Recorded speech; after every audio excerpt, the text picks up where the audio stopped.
if you're watching this, is because you want to know whether you can exercise with the port on. And the answer is yes. But how you exercise is going to depend on you, meaning your physical health, your oncologist, and the phase of maybe training or healing that you're in. So those three things need to be considered. Let's start with the last one. The first thing you need to know is the phase of training that you're in or the phase of healing that you're in. And right once they put the port in, you have about a week or two where the wound is healing. Those 1 to 2 weeks, or however long the oncologist tells you, you want to avoid exercise. The most you can do throughout that time is walk.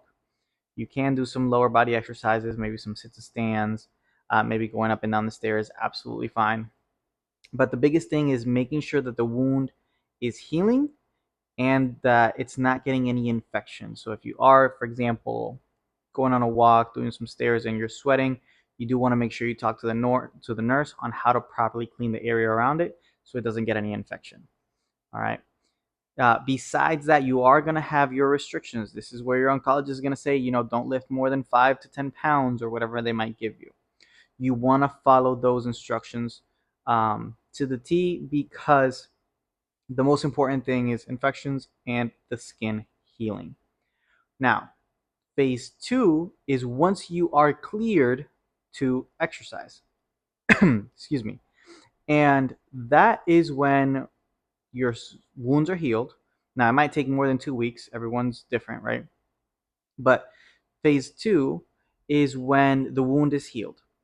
Now, once the wound is healed and your oncologist checks to make sure you have no infections and you're good, that's when you can start doing exercise.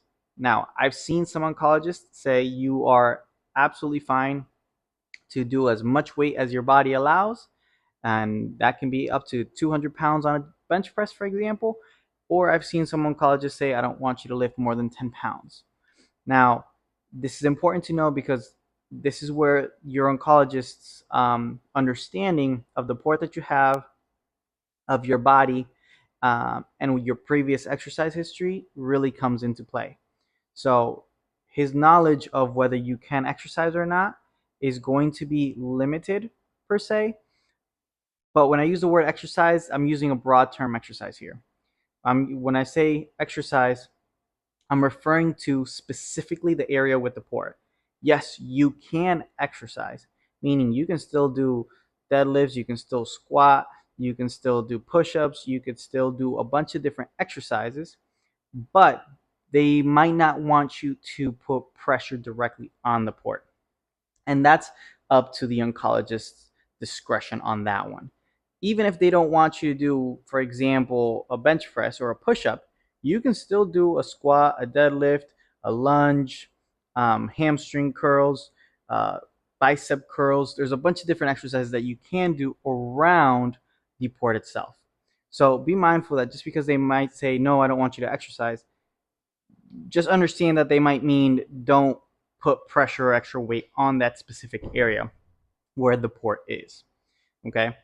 Now, whether they say yes, you can, lift as much as you want, or whether they say no, I don't really want you to add more than 10 pounds, for example, it's going to depend on your current health and whether you were previously exercising or not.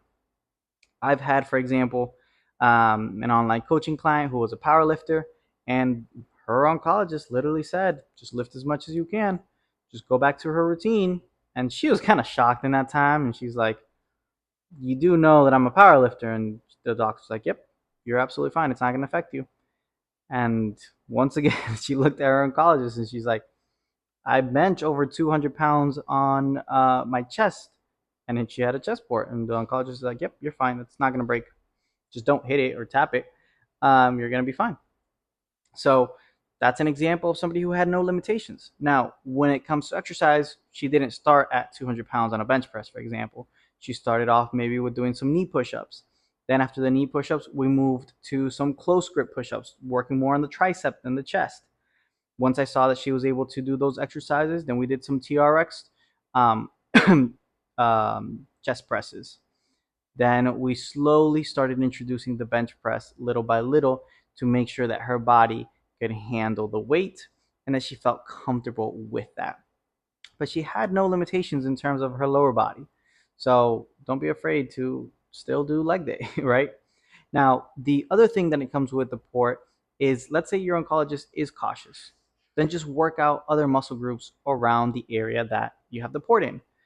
Or don't put that much weight on the area that you have the port in. Or still exercise that area, but just don't strain it. So, what I mean by that is, let's say that you have a chest port, right?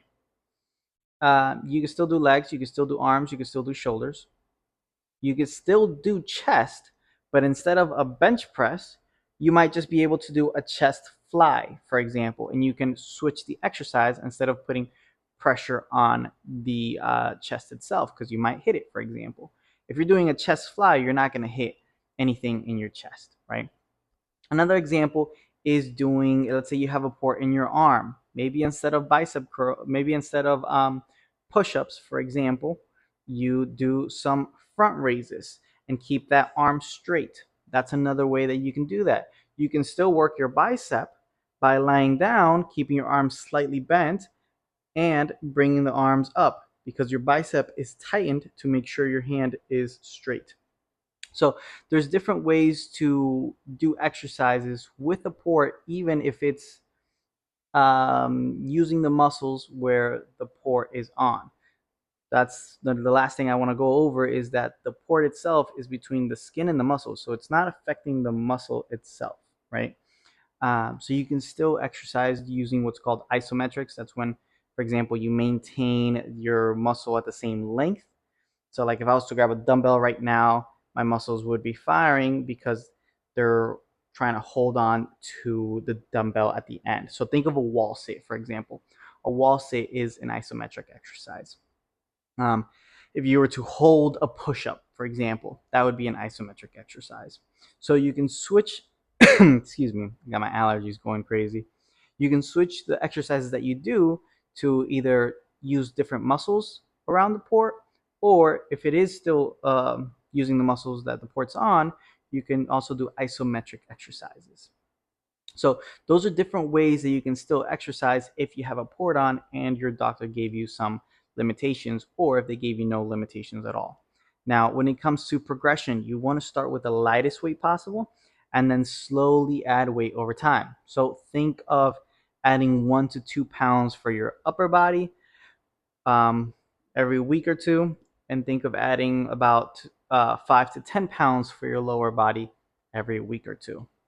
Right? You want to make sure that your form feels comfortable, that your body feels comfortable and confident throughout the exercise.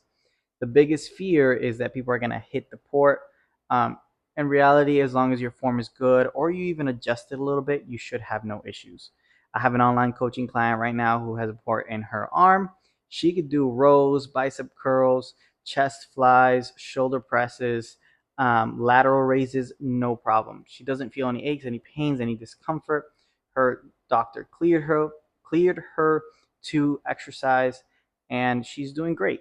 So be mindful to talk with your oncologist, check with your cancer exercise specialist, and adjust your workouts throughout the time. So that's what you need to know to exercise with the port. If you're looking for a workout plan, I also have a free workout plan in my bio and in the link below. So please check that out so that way you already have a plan going into your workouts. Half the battle is just figuring out what to do. Well, if you take away that mental energy of what am I going to do today, and you just have a plan, you're going to be better to execute your exercise without as much fatigue, get some more energy from it, and enjoy it as well. So go ahead and check that out below in the caption. Take care.